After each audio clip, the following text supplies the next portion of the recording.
나무를 주셨습니다. 근데 그 나무의 열매를 생명나무와 다른 나무의 열매는 다 먹으라 하셨지만 한 나무, 선과 악을 알게 하는 나무의 열매는 먹지 말라 하셨는데 그 나무의 열매가 그것을 먹는 자로 하여금 선과 악을 알게 하는 능력이 있어서 먹지 말라 하신 것은 아니라는 것을 우리가 성경의 문맥을 통해서 확인할 수 있습니다. 왜냐하면 아담과 하와가 그 열매를 먹고 나서 선도 악도 알지 못했기 때문입니다. 하나님처럼 될 것이라, 선도 악도 다 알아서 하나님처럼 될 것이라 뱀이 분명히 얘기했지만 아담과 하와 그리고 그 아래에서 죽은 우리 모두는 선도 모르고 악도 몰라서 죄가 죄인지도 모르고 악이 악인지도 모르고 그렇게 살아가는 모습을 보게 됩니다. 좋은 게, 우리 눈에 보기에, 우리 귀에 듣기에 좋은 게 좋은 것이라는 게 이 세상을, 이 타락한 세상을 살아가는 방식이 아니겠습니까? 타락한 모든 사람들은 이렇게 선도 악도 알지 못한 채 좋은 것을, 자기 눈에 좋은 것을 따라, 자기 소견에 옳은 것을 따라 살아가는 이 세상을 살아가고 있습니다. 왜 하나님 그 선악과를 먹었는데 선도 알지 못하고 악도 알지 못했을까요? 제가 생각하기로는, 성경에 비추어 보기로는 하나님만이 온전한 그 선 자체이시기 때문에, 선의 근원이시오 사랑의 근원이시오 사랑 자체시오 선이시기 때문에 그 하나님을 떠나서는 어떠한 기준으로도 선과 악을 분별할 수 없기 때문임을 우리가 알 수가 있습니다. 하지만 하나님의 말씀에 불순종하여 이렇게 선과 악을 알지 못하는 사람들은요, 절대 선도 모르고 절대 악도 알지 못하는 모든 사람들은 어떻게 해서든지 이렇게 알지 못함에도 불구하고 어떻게 해서든지 자기의 좋은 거, 자기에게 선한 거, 자기에게 악한 것을 자기가 알고 자기가 판단해서 자기의 생각대로 살고자 하는 모습들을 보이고 있는데, 선과 악을 아시고 유일하게 선하신 분은 우리 하나님뿐임을 구약과 신약이 분명히 우리에게 선포하고 있고, 바로 그 내용을 오늘 우리가 읽은 본문의 말씀, 다윗의 고백을 통하여 또한 읽을 수 있는 것입니다. 본문은 다윗이 자기 형제를 살해하고 도망친 압살롬을 아무 벌도 주지 않고 데려오는 장면, 그리고 그 압살롬이 이제는 자기 형제를 죽였던 그 압살롬이 자기 아버지를 죽이고 왕이 되려고 하는 그 반역의 장면을 배경으로 둘러싸고 있습니다. 여기서 살인자 압살롬을 데려오는 그 14장부터요, 그 살인자 압살롬이 이제 이스라엘로 다시 돌아와서 자칭 사사가 되고 자칭 왕이 되는 모든 14장과 15장의 과정은 사무엘서 기자가 우리에게 인간이 스스로 선과 악을, 타락한 모든 인류가 스스로 선과 악을 자기가 판단하고 자기가 알려고 드는 그 원초적인 모습을 좀 보여주고자 자세하게 기록하고 있는 것 같습니다. 독자들로 하여금 이렇게 자기가 판단한 선, 자기가 판단한 악을 가지고 모든 계획과 인간적인 방책을 다 동원해서 자기의 뜻을 이루어가려고 하는 인간들을 보여줌으로써 오직 하나님만이 선이시고 오직 하나님만이 선과 악을 아시는 분이며, 그렇게 다윗처럼 우리도 고백해야 된다는 것을 알려주고 있는데요. 먼저 사무엘하 14장에 보면, 저희가 읽지는 않았지만 군대 장관, 다윗의 군대 장관 요압이 처음에 등장하면서 가장 먼저 등장하는 이 말씀이 다윗의 마음이 압살롬에게도 향하는 줄을 알고로 시작합니다.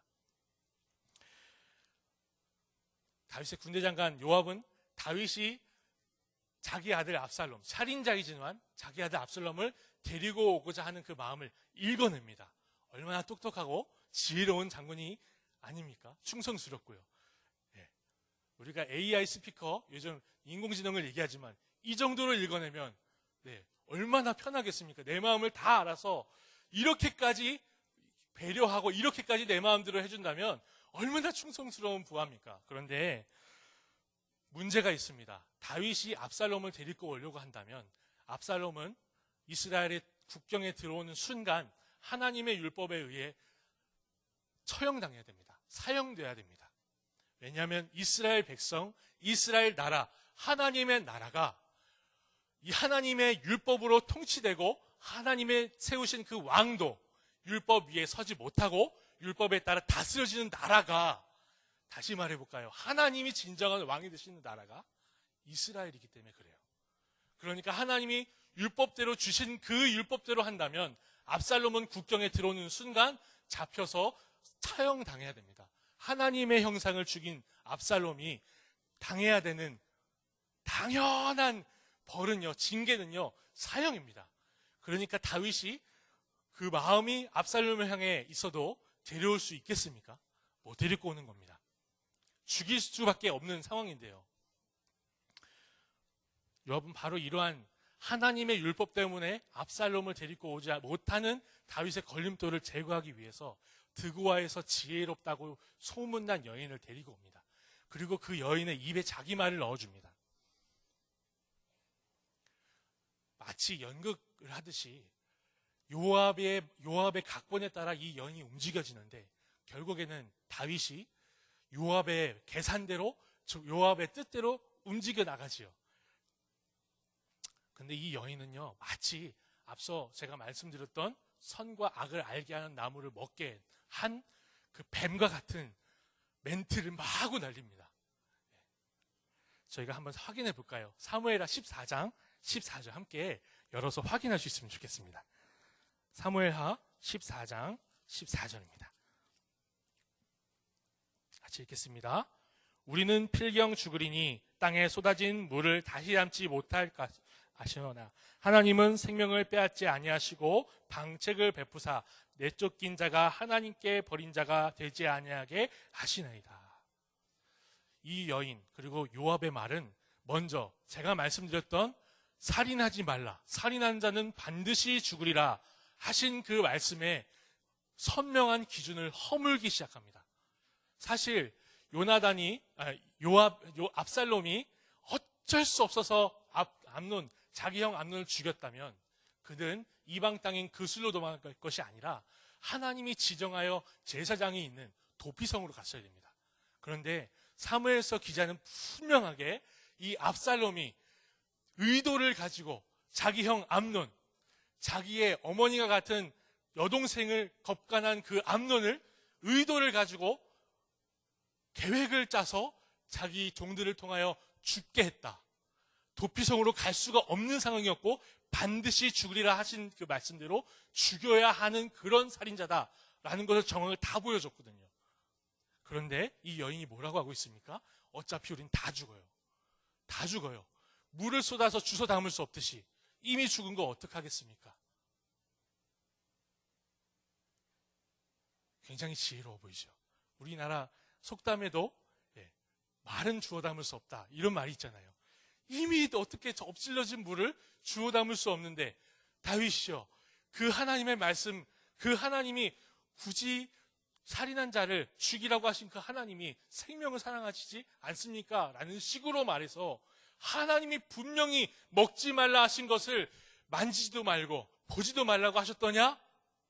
라는 식으로 말했던 뱀처럼 하나님의 의도가 그게 아니라는 식으로 막 바꿔버리는 장면이, 물타기를 하는 장면이 바로 이 대사입니다. 뱀이 말했던 그 유혹과 굉장히 비슷하죠. 이어서 17절에는 이런 말씀이 나옵니다. 이런 여인의 유혹이 등장하는데, 이는 내 주 왕께서 하나님의 사자와 같이 선과 악을 분간하심이니이다. 이 주제가 창세기 3장의 주제를 가지고 이 여인이 다윗을 유혹하고 있다는 사실은 너무나 놀랍지 않습니까? 20절에는요, 내 주 왕의 지혜는, 이 여인이 계속 말하는 거예요. 하나님의 사자의 지혜와 같아서 땅에 있는 일을 다 아시나이다. 사실 이 말 들을 때쯤, 이 얘기쯤 나오면요, 다윗은 옷을 찢고 소리를 질렀어야 됩니다. 사도 바울과 바나바가 어느 한 지역에, 그리스 신을 섬기는 어느 한 지역에 가서 안전병을 일으키잖아요. 바울은 헤르메스, 그 제우스의 그 사절입니다. 제우스는 이렇게 가만히 서 있고 헤르메스가 다 이렇게 대언하는 신이거든요.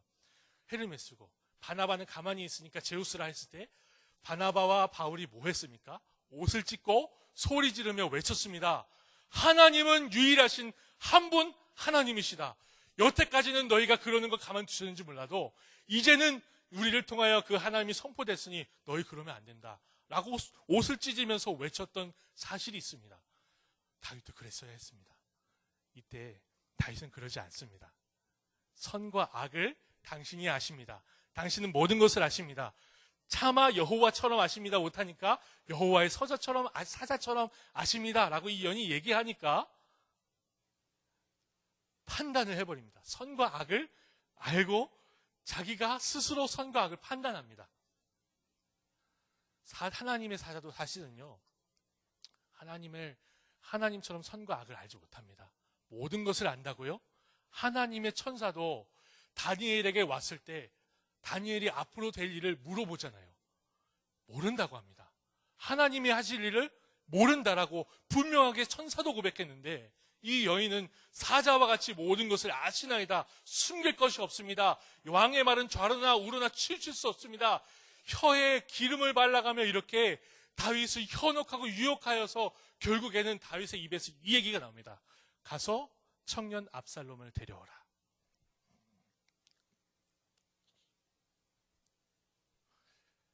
하나님이 다윗에게 너의 집에 칼이 영원히 떠나지 않으리라 말씀하신 대로 다윗의 집에 칼이 떠나지 않게 하기 위해서 이 압살롬은 반드시 죽어야 하는 살인의 죄를 졌음에도 불구하고 자기 아빠가 왕이라는 것 때문에 그리고 자기 아버지의 마음 때문에 하나님의 율법을 싹 무시하고 집으로 돌아옵니다. 이 압살롬이 했던 것 14장 후반에 들어오는데 자기 아버지를 만나겠다고 머리를 써서 선과 악을 판단해서 요압의 보리밭에 불을 질러 결국에는 아버지와 상봉하는데 15장부터 이제 이 선과 악을 알고자 하는 이 인간의 본색이 드러나기 시작하는 거예요. 압살롬이 15장 첫 절에서부터 앞쪽에 쭉 나오는데요. 압살롬이 다윗에게 오는 모든 사람들에게 이렇게 이야기하면서 자기가 사사라고 이야기를 합니다. 우리 15장 4절을 같이 한번 읽어봤으면 좋겠는데요. 15장 4절입니다. 같이 읽겠습니다. 또 압살롬이 이르기를 내가 이 땅에서 재판관이 되고 누구든지 송사나 재판할 일이 있어 내게로 오는 자에게 내가 정의를 베풀기를 원하노라 하고. 우리가 한국어로 봐서 번역된 거를 봐서 그런데 사실은 이 재판장, 재판관이라는 말이 미슈파트입니다. 사사입니다. 사사기 할 때 그 사사입니다. 그래서 판관기라고도 그 어떤 다른 기억이 났는데 공동 번역에서는 판관기, 재판기 이렇게 사사기를 번역해 놨더라고요. 판관, 재판관, 사사 같은 말입니다. 미슈파트. 내가 사사가 되었다라고 사람들을 붙들고서는 이야기를 하는데 사사가 무엇입니까? 하나님이 이스라엘 백성들을 죄악에서 그리고 회개하는 이스라엘 백성들을 이방인들에게서 구원해내시고 그리고 그들에게 선과 악을 알려주시기 위해서 재판하고 판단하고 하나님 말씀대로 살게 하기 위해서 임시적으로 사용한 방책이 사사입니다. 하나님이 세워서 하나님이 구원하시고 하나님이 알게 하셔서 마지막 사사로 누가 세워지죠? 사무엘이 세워집니다. 그런데 이 압살롬은 누가 사사라고 하죠? 내가 사사다라고 이야기하는 거예요. 하나님이 세우신 적 없는 사사, 하나님이 세워서 이스라엘을 구원하시고자 세우신 적 없는 왕이 되고자 이번에는 자기 아버지를 죽이고 하나님이 세운 자기 아버지 왕, 이스라엘의 왕인 다윗을 죽이고 자기가 왕이 되고자 헤브론에서 빵빠레를 불러 왕이 되었다라고 소문을 내고 축하 파티를 열며 군대를 몰고 예루살렘으로 돌아오는 장면이 14장과 15장의 요압과 압살롬의 선과 악을 판별하고 아는 장면입니다. 우리의 사는 내용과 굉장히 비슷하지 않습니까? 네. 무엇이 선인지 무엇이 악인지 하나님이 분명히 얘기해도 이거는 하나님 이거는 엎질러진 물인데요. 엎질러진 물을 어떻게 하겠습니까? 하나님이 분명히 사사를 세우고 왕으로 기름 부어서 자기 아버지를 어떻게 세우는지 알면서도 내가 사사입니다. 내가 왕입니다. 라고 하는 이런 역사, 이런 장면들을 우리에게 다 보여준 이후에 다윗이 압살롬 때문에 예루살렘에서 울며 맨발로 걸어가는 장면에서 사독이 언약궤를 들고 다윗과 함께 가려고 할 때 그 언약궤 앞에서, 사독 앞에서 다윗이 이렇게 고백하기 시작하는 겁니다. 함께 읽어보겠습니다. 오늘의 본문의 말씀인데요. 15장 25절, 26절입니다. 아까 읽었지만 다시 한번 읽으면 그 의미를 분명히 알 수 있으면 좋겠습니다. 읽겠습니다. 왕이 사독에게 이르되 보라, 하나님의 궤를 성읍으로 도로 메어가라. 만일 내가 여호와 앞에서 은혜를 입으면 도로 나를 인도하사 네게 그 궤와 그 계신 데를 보이시리라. 그러나 그가 이와 같이 말씀하시기를 내가 너를 기뻐하지 아니한다 하시면 종이 여기 있사오니 선이 여기시는 대로 내게 행하시옵소서 하리라. 아멘. 다윗은 여기서 두 가지를 고백합니다. 내가 종입니다. 여호와의 종입니다. 왕이어서 왕의 마음에 압살롬에게 행했다. 다윗 왕이니까 왕맘대로 해도 된다라는 식으로 앞서 14장 15장이 쭉 이끌어 가다가 이제 자기 입으로 다윗이 이렇게 고백하는 거예요. 나는 종이오니 하나님의 나라에 나는 왕으로 세워졌지만 하나님 앞에서는 종입니다. 나는 종입니다. 고백하는 거예요. 그리고 하나님은 선하시니 선하신 대로 하실지어다. 선과 악을 아시는 분, 내가 선과 악을 아는 줄 알고 그렇게 판단하고 그렇게 결심해서 아들을 불러왔고, 그런데 내가 아는 것 같았는데 하나님이 아시고 하나님이 선하십니다 라고 고백하는 이 찬송과 고백의 장소가 우리가 방금 읽은 본문의 말씀입니다. 그렇습니다. 이 땅에서 우리가 살아갈 때 우리는 아직도 죄 가운데, 아담 아래서 모든 사람이 죽었다라고 했는데 그 죽은 우리가, 물론 우리는 예수 그리스도의 몸으로 다시 살아 그와 함께 죽고 그와 함께 살았다 고백하지만 이 땅을 살아가는 동안 주께서 영화롭게 하실 그날까지는 우리도 선과 악을 스스로 판단하기 원하고요. 그런 유혹 가운데서 확 넘어가서 말씀이 분명하게 선포하고 있는 것도 얼버무려 넘어가려고 할 때가 있을 것입니다. 그래서 믿는 사람과 안 믿는 사람, 구원 받은 사람과 안 받은 사람이 어쩜 그렇게 똑같이 살아가는지도, 어쩜 그렇게 똑같이 살아가는 것처럼 보이는지도 모르겠습니다. 그런데 결정적으로 하나님의 사랑받은 사람 있잖아요. 결정적으로 하나님이 구원하신 사람은요, 하나님이 선과 악을 아시는 선하신 분이라는 것을 고백할 수밖에 없는 것입니다. 이게 우리의 행복이고 우리가 즐거워해야 될 이유입니다. 여호와를 영원토록 즐거워해야 될 이유, 우리 하나님은 선과 악을 아시는데 하나님이 선한 부분이 좀 많으셔서 선하다라고 얘기하거나 악한 부분이 좀 적으셔서 선하다 얘기하는 것이 아니라 야고보서에서 야고보 장로가 분명 선포하는 것처럼 회전하는 그림자도 없으시고 완전히 선하신 그 하나님이시기 때문에 우리가 그래서 선과 악을 하시는 하나님이 그런 분이시기 때문에 즐거워하고 기뻐하고 감사하고 위로를 받을 수 있는 것입니다. 우리는 이 땅에서 내 마음대로 내 뜻대로 살아가는 거, 그게 이제 더 이상 내가 선과 악을 판단해서 내가 잘 살아보고 내가 멋지게 살아봐야지 해서 하나님을 떠나 사는데 하나님은 아무런 병도 안 걸리게 하시고 기도의 자리를 지키며 기도하는 성도가 암투병을 하는데도 불구하고 저렇게 하나님을 떠나서 사는 사람들이 떵떵거리며 나는 차도 없이 버스 타고 다니는데 여러 대를 차를 굴리면서 비행기를 타고 다니면서 하나님 어쩜 그럴 수 있습니까? 저 사람 저렇게 행복할 수 있습니까? 라고 생각할 수 있지만은 하나님을 떠나 자기가 선을 판단하고 악을 판단해 잘 먹고 잘 사는 것은 복이 아니라 저주입니다. 사망 가운데 놓인 자들을 하나님이 잠시 두시는 겁니다. 내가 판단해서 내 뜻대로 사는 사람들 하나님이 그냥 내두시는 거 벌입니다. 벌, 심판입니다.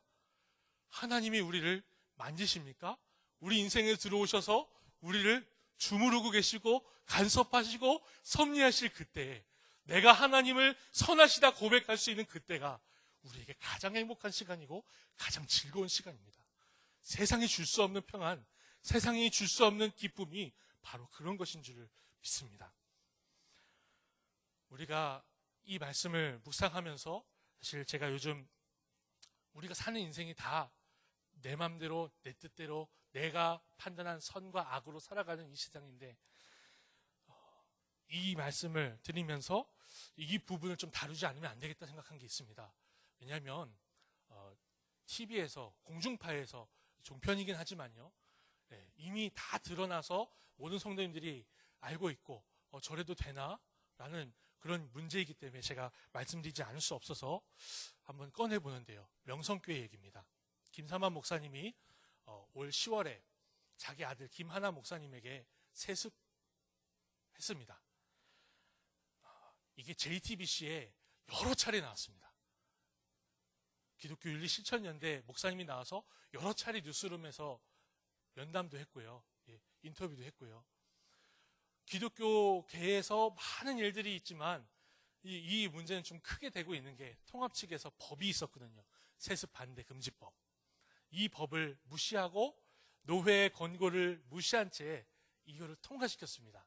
교회법이 총회법과 세속법을 다 초월한다라고 김삼환 목사님이 얘기하셨거든요. 사실 저는 신대원 다니면서 이런 말을 좀 많이 들어봤어요. 대형교회 목사님의 아들들을 신라시대 때 진골, 성골이라고 막 부르면서 얘기하는 모습들을 옆에서 좀 많이 들어봤거든요. 그리고 제가 신대원 다니는 동안 점심시간 전에 첼프를 드리는데, 그때 어떤 한 목사님이 오셔서 설교를 하시면서 자기 아기들 얘기를 하세요.